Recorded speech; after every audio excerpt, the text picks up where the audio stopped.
Hello everyone, it's Thumper the Rabid. User Thurkill from Discord wanted a longer version of the HBHF sensor automatic light build with a little more explanation of what I was describing as using the individual power supplies versus the single power supply. So I'm going to do that here. I am supremely annoyed by the popcorn shell stuck in my teeth, but alas, we will forge forward. What you're seeing here is a solar panel coming in from the roof into this branch, a solar panel coming in from the roof to this branch, and an independent AND switch for each of these HBHF sensors. Don't mind this, I'm going to show you two builds in this video.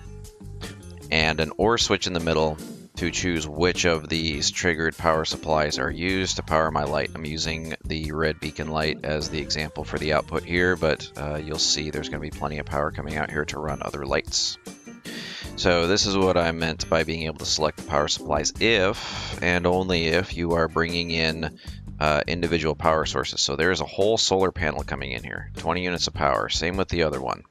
The reason why I said you could do it either way is because if you're bringing in a whole power supply just to run this trigger, it's a huge waste, but you may as well use the power. So I'm bringing in 20 units. I'm breaking off the default of 2. That's the minimum and the default. That's all we need. 1 to power the HBHF, 1 more to come back and trigger half of the AND switch, so no power yet. But if we take the remaining power, bring it down here, put it into the other half of the AND switch, ta-da, we're triggered. Here's the output, 17 whole units of power to go run whatever you want. That's what works if you have a small room with a single HBHF sensor. But you have a big room like this and you need 2. You bring this over to an OR switch, send the OR switch to the light, and now the light turns on when you're on this half of the room, but when I go over to this half of the room, it turns off because I'm too far away. So we got the second sensor over here. We do the exact same thing. So we take the branch, default setting of 2, bring the single unit of power output down, boom, we're triggering, and then we use the other side here on the branch, bringing the rest of the power down, and there we go, another 17 units coming out. Other half of the OR switch, and now what happens is if I'm on this side of the room, this HBHF sensor is triggered, sending 17 units of power to the OR switch. If I'm on this half of the room, this power supply is triggered and sends 17 units of power to the OR switch.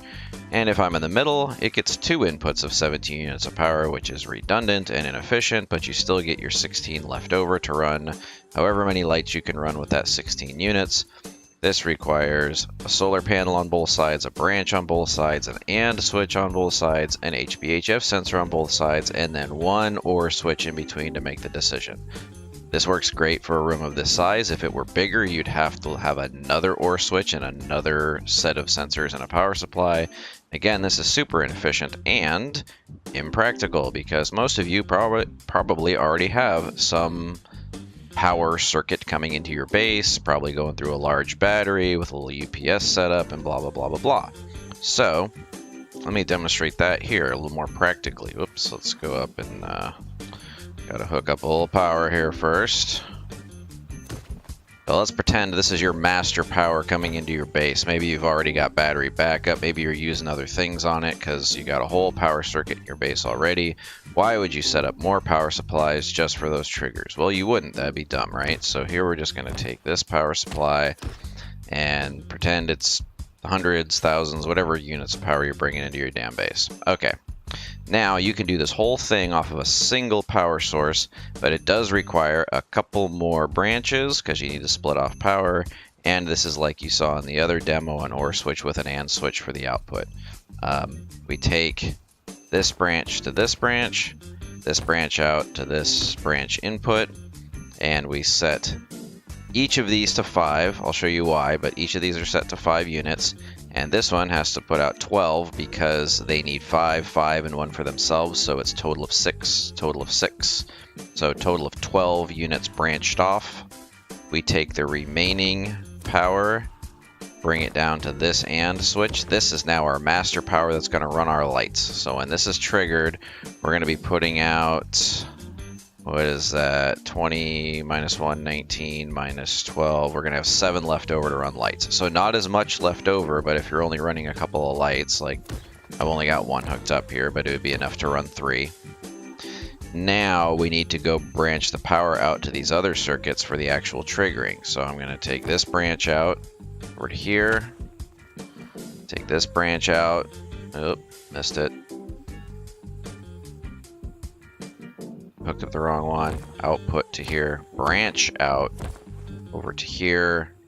Now these each have 5 units of power to run their sensor and everything, and you do need 5 units of power because we need the 2 to come up and run this.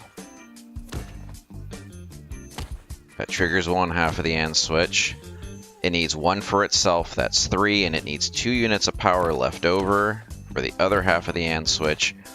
1 for the AND, and 1 for enough to come back and go through the OR switch and be able to trigger the other side. If we didn't have 5 units of power, there wouldn't be enough to make it all the way back to trigger here. And then we replicate the same thing on the other side. So branch 4 units, 2 units out, bam, bam, back into the AND switch. The remaining still default 2 units, so 2 went that way. 5 coming in, it uses 1, so 5 minus 1 is 4, minus 2 is 2. These 2 come out, 1 to run this switch, 1 to run the OR switch.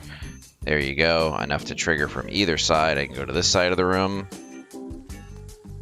See the light's still on, but that side of the OR is red until I get close, then it turns green. I go to the other side of the room, the bottom light there will turn red. That tells you the other side's off. This is how you run the light circuit using a single input power source and just branching it off to power your sensors. Again, you can continue to replicate this. If you had 100 units of power coming in, you just split off, another 5 and another 5 and another 5 for every sensor in the room and bring them all back to a series of OR switches. Remember, if you stack OR switches, you're going to need 1 more unit of power to go from one OR switch to the next, which means these branches will need an extra unit of power.